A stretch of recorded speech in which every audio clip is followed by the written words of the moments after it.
আমাদের কবিগুরু রবীন্দ্রনাথ ঠাকুর ও তাঁর বৌঠান কাদম্বরী দেবীর সম্পর্ক নিয়ে কিছু অর্বাচীন বুদ্ধিজীবী বারবার বিতর্ক সৃষ্টি করেছেন।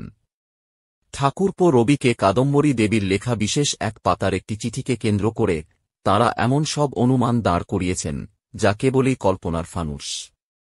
অথচ এরা কেউই সেই সময়ের মানুষ নন, কবির পরিবারেরও কেউ নন। তাদের মূল উদ্দেশ্যই যেন কবির চরিত্র কলঙ্কিত করা ও নিজেকে আলোচনায় আনা। আমরা কি কখনো ভেবেছি কবির নিজেরও কিছু বলার থাকতে পারে? না, বরং সমালোচকদের পরিবেশন করা কাহিনীর রসে মগ্ন হয়েছি।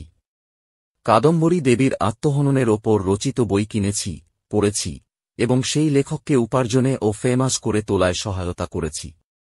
সেই দৃষ্টিকোণ থেকেই আজকের এই বিশেষ পডকাস্টে আমি বিশ্বজিৎ আমার কলমে তুলে ধরছি এক কাল্পনিক চিঠি, যা হতে পারত কবিগুরুর মনের অনুরণন। শুনতে থাকুন, সঙ্গে থাকুন। বৌঠান, গত 19 এপ্রিল 1884। চলে যাওয়ার আগে তোমার লেখা সর্বশেষ চিঠিখানি আমার সামনে এখনো আমার ডেস্কের ওপরেই খোলা। অথচ শব্দগুলি কেমন যেন ধরা দেয় না। মনের কোণে কোথাও একটা স্রোতহীন জলের মতো স্থির হয়ে আছে। তোমার চিঠি আমি কতবার পড়েছি জানো? প্রতিটা অক্ষর যেন আমার বুকের রক্তে লেখা, প্রতিটা শব্দ যেন শ্বাসের মতো, পড়ে ফেললেই দম বন্ধ হয়ে আসে। তুমি বললে আমি দায়ী নই, কিন্তু তোমার চলে যাওয়া আমার সমস্ত অস্তিত্বকে যেন অপরাধী করে তুলেছে গো। বিশ্বাস করো, কলম হাতে নিয়েও তোমাকে কি লিখব সে ভাষা আমি হারিয়ে ফেলেছি। বৌঠান, তুমি বললে আমি দায়ী নই, কিন্তু তোমার অনুপস্থিতি যে প্রতিটা শ্বাসে আমাকে কাঠগড়ায় দাঁড় করায় গো। আমার লেখার প্রতিটি পংক্তির মধ্যে তোমার নীরব উপস্থিতি আমাকে প্রশ্ন করে, রবি, তুই কি সত্যিই নির্দোষ? বৌঠান, তুমি চলে গেলে, অথচ আমার সমস্ত কিছু রেখে গেলে। আমার শৈশব, আমার প্রথম পাঠ, আমার বেদনা, আমার আনন্দ, সব কিছুর ছায়ায় তুমি ছিলে। জানো তো, ছোটবেলায় যখন প্রথম গল্প লিখতে বসেছিলাম, তুমি পাশে বসে পড়তে, ঠিক করিয়ে দিতে, বলতে, না রে, এটা এমন করে লিখ। আজ যখন লিখি, সে ভুল শুধরে দেওয়ার যে আর কেউ নেই গো। বৌঠান, আমি জানি না কেমন করে তোমাকে বলবো, কেমন করে বোঝাবো যে তোমার এই চলে যাওয়া আমার জীবন থেকে সমস্ত আলোটুকু নিভিয়ে দিয়েছে। এই যে তুমি বলে গেলে, আমার সব গেছে গো, সব গেছে। আমি জানি তোমার এই সব এর মধ্যেও আমিও আছি। আমি ছিলাম, আমি আছি, কিন্তু তবুও আমি যেন তোমার কাছে কিছুই নই। তুমি আঁধারে মিলিয়ে গেলে, কিন্তু তোমার স্নেহ, তোমার ভালোবাসা থেকে গেল আমার হৃদয়ে এক চিরস্থায়ী দাগ হয়ে। বৌঠান, একবার যদি ফিরে আসতে, একবার যদি বলতে, রবি, সব ভুল হয়ে গেছে, কিন্তু জানি সে তো অসম্ভব। তুমি কি জানো, তোমার ছায়ার নিচে দাঁড়িয়ে আমি যে রবি হয়ে উঠেছিলাম, আজ সে ছায়াটাই গেল হারিয়ে।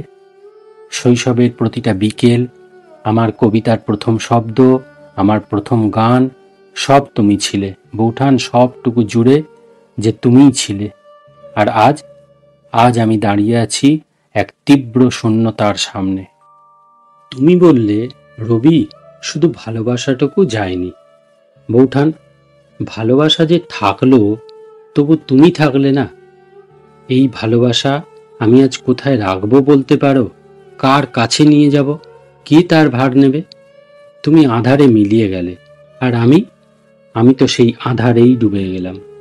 এই যে চারপাশে এত আলো, এই যে আমার সামনে জীবন, সবই কেমন ফাঁকা, কেমন বঞ্চিত মনে হয়। আমি লিখছি, অথচ জানি না কাকে লিখছি, তোমাকে নাকি এক অন্তহীন শূন্যতাকে, যেখানে তুমি মিলিয়ে গেছো। জানো, আজকাল তোমাকে নিয়ে মানুষের মুখে কত কথা শুনি। তারা বলে তোমার আর আমার সম্পর্ক নিয়ে কত কিছু, যা আমার কলমও লিখতে লজ্জা পায়।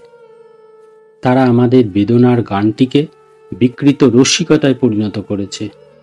আমাদের মনের কোমলতম অনুভূতিগুলোকে ওরা টেনে এনেছে কাদামাটিতে। বৌঠান, তুমি তো জানো আমাদের সম্পর্ক কখনোই সে অর্থের ছিল না। তুমি আমার শৈশবের প্রথম আলো, আমার ছেলেবেলার ছায়া, আমার প্রতিটা কবিতার নিঃশব্দ অনুপ্রেরণা।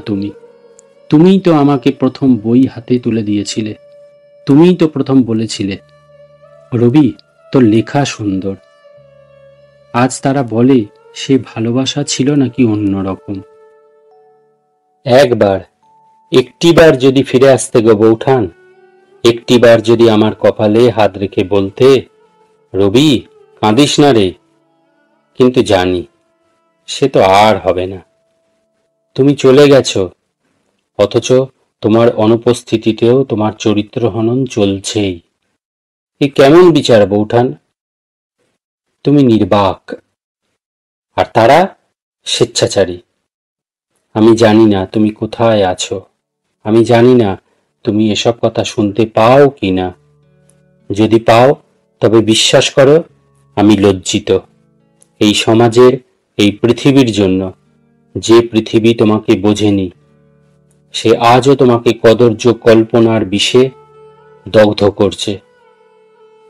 মা সেই কোন কালেই গত হলো, তখন আমার বয়স 14, আর বাবা যখন মারা গেলেন তখন আমি 44। বাবা থেকেও কাজের সুবাদে বাইরে বাইরে থাকতেন, তাকে পেয়েও কাছে পাইনি। ক্রমে একাকী সন্তানদের অনেকেই আমাকে ছেড়ে চলে গেল। আর কত ব্যথা বইব বলতে পারো? লতায় পাতায় তোমাকেই আঁকড়ে ধরেছিলাম, আর সেই তুমিও। বয়সের ভারে আর যে সইতে পারিনি বৌঠান, যার ফলশ্রুতিতে আমার সমস্ত ব্যথা টুপ টুপ করে ঝরে পড়েছে আমার বিভিন্ন রচনায়। কিন্তু হায়, যাই হোক, আমার আর কিছুই বলার নেই, কিছু প্রতিশোধও নেওয়ার নেই। শুধু চাই তুমি যেখানে আছো সেখানে যেন একটু শান্তি পাও। তোমার নামে, তোমার স্মৃতিতে, তোমার নিঃশব্দ ভালোবাসায় আমি আজও মাথা নিচু করে থাকি। তোমার অপরাধী, রবি।